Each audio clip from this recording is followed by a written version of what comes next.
नमस्कार दोस्तों, मैं हूं अंजलि और आपका स्वागत है एनीमे एक्सप्लेन्ड इन हिंदी पर। दोस्तों, मैंने एक नया इंस्टाग्राम पेज ओपन किया है, please check it out. Anime के दीवाने हो तो मेरे यूट्यूब चैनल पर हिंदी में जबरदस्त एनीमे एक्सप्लेनेशन देखो, और अगर पूरे एपिसोड हिंदी डब में चाहिए तो हमारे टेलीग्राम चैनल से जुड़ो, मजा डबल हो जाएगा। लिंक डिस्क्रिप्शन में है। तो एपिसोड की शुरुआत होती है इजुरू के साथ, जो पास्ट के एक इंसिडेंट को याद कर रही होती है, जिसमें रियो ने उसे एक के लिए सिलेक्ट किया था और इजुरू काफी ज्यादा परेशान दिख रही थी। उसके बाद सीधे हमें स्कूल कैंटीन का सीन दिखाया जाता है, जहां ओगा काजाकी और नोया तीनों बैठकर अपना लंच कर रहे थे और अपने एग्जाम रिजल्ट्स के बारे में कुछ बातें कर रहे थे। और फिर हम लाल बाल वाली कार्य को देखते हैं, जो हमेशा की तरह ही गुस्से में थी, क्योंकि इस बार क्लास मॉनिटर वह जो बन गई थी। अब आप लोग सोच रहे होंगे कि यार, कार आयु तो हमेशा से क्लास मॉनिटर बनना चाहती थी होगा के साथ रहने के लिए। अब जब वह क्लास मॉनिटर बन गई है तो गुस्सा क्यों है? तो बात कुछ ऐसी है कि कार्य को लग रहा होता है कि जुरू जानबूझकर उससे हार गई होती है ताकि कार्य क्लास मॉनिटर बन जाए और उगा के साथ रह सके, लेकिन ऐसी कोई बात थी नहीं। इजुरू जानबूझकर नहीं आ रही होती है कार आयु से। एक्चुअली पिछले कुछ दिनों से इजुरू कुछ ज्यादा ही परेशान थी, इसीलिए वह एग्जाम पर फोकस नहीं कर पाई थी। लेकिन फिर भी कार्य इजुरू के ऊपर गुस्सा कर रही होती है और वह उसकी बात मानने को तैयार ही नहीं हो रही थी। बीच में तमारा बोल पड़ती है, कार्यू, अब तुम्हारे जीतने या हारने से कोई फर्क नहीं पड़ने वाला। अब तुम वैसे भी ओगा के साथ रह सकती हो। और बात तो सही थी, क्योंकि लास्ट एपिसोड में दोनों ने अपना लव जो कन्फेस कर दिया था। फिर तमारा ये जुरू से कहती है कि कहीं तुम्हारी परेशानी का कारण कायस की तो नहीं है। तुम फायरवर्क्स फेस्टिवल में भी बहुत देर तक उसके साथ थी। काइजाकी की बात सुनकर इजुरू थोड़ा सा सोचने लगती है और कहती है, मुझे खुद को समझ नहीं आ रहा कि मैं कायजकी की वजह से परेशान हूँ कि नहीं। तो कार्य कहती है, तुम इस बारे में इतना क्यों सोच रही हो? इजुरू, तुम पहले भी तो कभी किसी चीज के बारे में इतना नहीं सोचती थी और सब कुछ किसी से भी बिना पूछे कर लिया करती थी। तो तुम इसके बारे में भी ज्यादा मत सोचो। अगर तुम्हें काजाकी से बात करनी है तो उसे जाकर कर लो। इस पर इजुरू कहती है, तुम अभी मेरी हालत नहीं समझोगी कार्य, क्योंकि तुमने अपना लव ओगा के साथ कन्फेस जो कर लिया है। लेकिन याद करो, ओगा को कन्फेस करने से पहले तुम भी मेरी तरह ही कंफ्यूज थी। इस पर कार्य के पास बोलने को कुछ बचता ही नहीं है, क्योंकि इजुरू की बात 100% सच जो होती है। और इन दोनों से बात करने के बाद इजुरू को थोड़ा अच्छा लगने लगता है। उसके बाद वह सीधे रियो को बुला लेती है कुछ बात करने के लिए। रियो के आने पर इजुरू सीधे रियो से पूछ लेती है कि क्या काजाकी अराध भी मेरी तरह ही एक टेस्ट सब्जेक्ट है रियल लाइफ लेबोरेटरी में। और यह सुनकर तो रियो के पांव तले जमीन खिसक गई होगी, लेकिन फिर भी वह कुछ देर तक रियो एकदम शांत खड़ा रहता है, क्योंकि रियो को पता था अगर उससे थोड़ी सी भी गलती हुई ना तो डिटेक्टिव चीज रू होम्स उसे तुरंत पकड़ लेगी। कुछ सोच समझकर वह इजुरू से पूछता है कि तुम्हें ऐसा क्यों लग रहा है कि काजाकी एक टेस्ट सब्जेक्ट है? इजुरू जवाब देती है कि कायजकी जिस तरह से सोचता है, चीजों को ऑब्जर्व करता है और फैसले लेता है, उससे वो एक मैच्योर एडल्ट लगता है। उसके घर में अभी भी मिनी डिस्क थे और साथ में वह स्मोक भी करता है।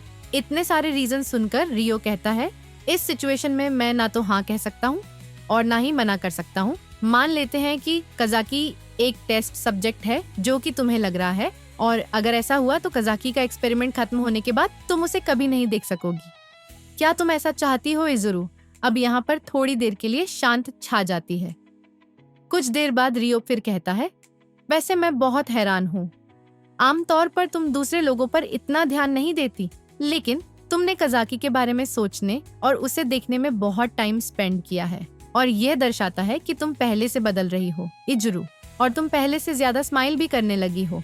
और मैं खुश हूँ कि तुम पहले से बदल रही हो। यहाँ तक मुझे तुम्हारा सपोर्ट बनकर अच्छा लगा और मैं तुम्हें और सपोर्ट करना चाहता था, लेकिन हमारा सफर यहीं खत्म होता है और अब मैं तुम्हारा सपोर्ट नहीं हूँ। अब से तुम्हारी सपोर्ट है। रियो आगे कुछ बोलता कि उससे पहले ही वहाँ पर छुपी नोया बाहर आ जाती है और कहती है, कैसी हो इजुरू? अब से मैं तुम्हारी नई सपोर्ट हूँ और मैं real life laboratory support division की सबसे बहादुर लड़की हूँ। नोया को देखकर इजुरू कुछ ज्यादा खुश नहीं होती और यह सीन यहीं पर कट हो जाता है। अब ये सब इजुरू के घर पर होते हैं और कुछ चीजें डिस्कस कर रहे होते हैं, और वहीं पर इजुरू रियो को सवालों में उकर पूछने की कोशिश करती है कि क्या काजाकी टेस्ट सब्जेक्ट है, लेकिन रियो इतना कच्चा खिलाड़ी नहीं होता और वह इजुरू से बाल बाल बचता है। और इजुरु बड़ा ही भयानक लुक देती है, जिसे देखकर नोया डर जाती है।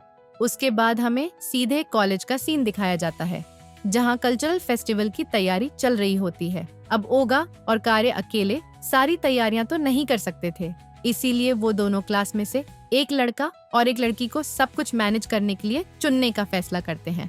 और नॉर्मल सी बात है कि कोई सामने खुद से तो आने वाला था, नहीं तो ओगा काजाकी से लड़कों का हेड बनने के लिए पूछता है, क्योंकि इस वक्त तक काजाकी क्लास में बहुत पॉपुलर हो चुका था और सभी लोग काजाकी की बात भी माना करते थे और क्लास के और लोग भी ओगा के बात से सहमत होते हैं। एंड फाइनली काइजाकी भी रेडी हो जाता है, क्योंकि बहुत समय बाद किसी ने काइजाकी पर भरोसा जो किया था।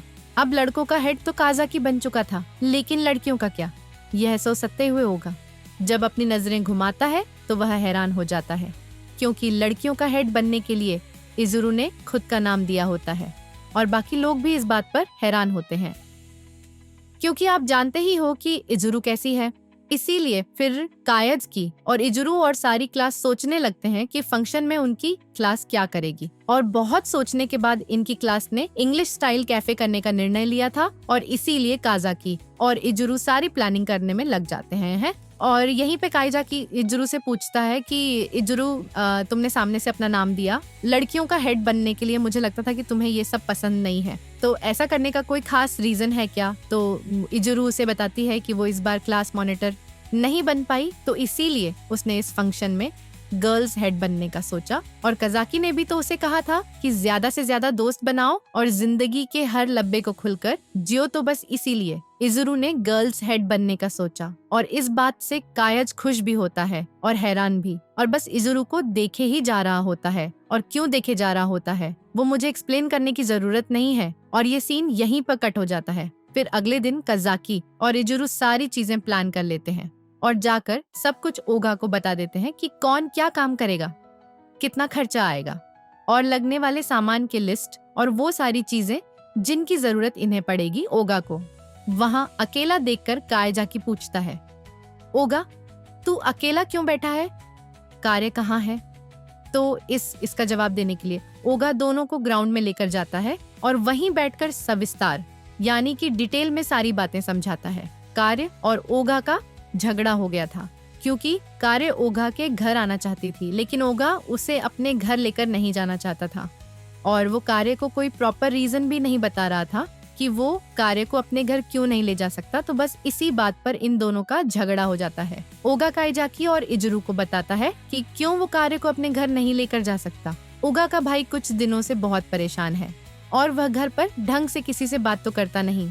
ओगा के भाई ने जॉब भी छोड़ दिया था, क्योंकि उसको भी जॉब पर साइक की तरह ही परेशान किया जाता था। और ओगा यह नहीं चाहता था कि कार्य को उसके भाई के परेशानी के बारे में कुछ पता चले, और अगर कार्य को उसके भाई की परेशानी से उतना कुछ बुरा भी नहीं लगा और ओगा कार्य को अपने घर लेकर गया, तो ओगा के भाई को बुरा लगेगा कि मैं यहाँ इतना परेशान हूँ और घर में किसी से बात भी नहीं कर रहा और यह मेरा छोटा भाई जो लड़की घुमा रहा है। तो इसीलिए ओगा बहुत दुखी था कि अब वो करें क्या। कायाज़की ओगा के भाई की हालत अच्छे से समझ सकता था, क्योंकि कभी वो भी ऐसी ही परेशानी में था और काजाकी ने भी जॉब छोड़ दिया था। तो इसीलिए वो ओगा को समझाते हुए कहता है, ओगा तुम अपने भाई की इतनी चिंता मत करो, उसके हालात ऐसे हैं इसीलिए वो परेशान है, लेकिन अगर तुम लोग उसके सामने अच्छा बनोगे और उस पर हमदर्दी जताओगे तो तुम्हारे भाई को और बुरा लगेगा, क्योंकि तुम्हारा भाई नहीं चाहता कि उसकी परेशानी की वजह से तुम लोग भी परेशान रहो। इसीलिए तुम लोग उसके सामने नॉर्मल बने रहो। एक घर जैसा तभी लगता है जब सब लोग बिना किसी दिखावे के नॉर्मल रहे। काइजाकी की बात को सुनकर उगा कहता है, तो फिर कार्य को क्या अगर उसे सारी बातें पता चली तो वह मेरे घर चलने के लिए कभी नहीं मानेगी। तो कार्य के बारे में समझाते हुए चीज़रू कहती है कि तुम कार्य की चिंता मत करो, कार्य दिल की बहुत अच्छी लड़की है, भले ही वो थोड़ी सी पागल है, ज्यादा गुस्सा करती है, ज्यादा जिद भी करती है, लेकिन वह दिल की उतनी बुरी नहीं है। कार्य मेहनत पर भरोसा रखती है और उसे अच्छी तरह से पता है कि अकेले होने पर कैसा लगता है। फिर काजकी उसे समझाता है कि तुम कार्य को सब कुछ सच बता दो, वो समझ जाएगी और गुस्सा नहीं करेगी, लेकिन अगर तुम उसे नहीं बताओगे तो वह जरूर गुस्सा करेगी। और यहाँ पर कायाज़की फिर इजुरु को देखकर लाल होने लगता है। उसके बाद ओगा दोनों की बात समझ जाता है और कार्य को सब कुछ बताने के लिए तैयार हो जाता है। फिर जब इजुरु और काजाकी फंक्शन की तैयारियां करने के लिए साथ में जा रहे होते हैं तो इजुरु काजाकी से पूछती है, तुम कौन हो? काजाकी ओगा इतना ज्यादा परेशान था, लेकिन तुमने उसे समझाया और वह नॉर्मल हो गया। इस पर कायजाकी कहता है, अच्छा तो फिर तुम कौन हो? क्योंकि तुमने भी तो कार्य के बारे में ओगा को समझाया और वह समझ भी गया। इजुरु ने काजाकी से वो सवाल इसलिए पूछा था क्योंकि कहीं ना कहीं डिटेक्टिव इजुरु होम्स को ये लग रहा है कि कायस की भी एक टेस्ट सब्जेक्ट है और इजुरु को जो लग रहा है वो बात बिल्कुल सही है। लेकिन सवाल ये आता है कि अब इजुरु इस बात का पता कैसे लगाएगी? अब जैसे भी लगाएगी वो आपको पता चल ही जाएगा जब आप इस सीरीज के नेक्स्ट एपिसोड को देखोगे।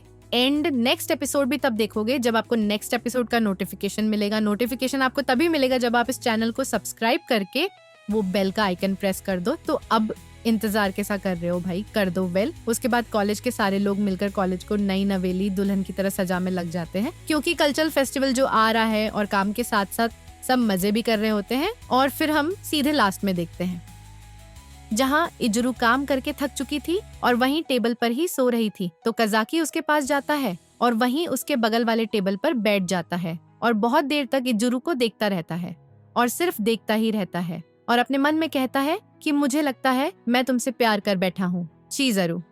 और बस यहीं पर हमारा ये एपिसोड भी खत्म हो जाता है।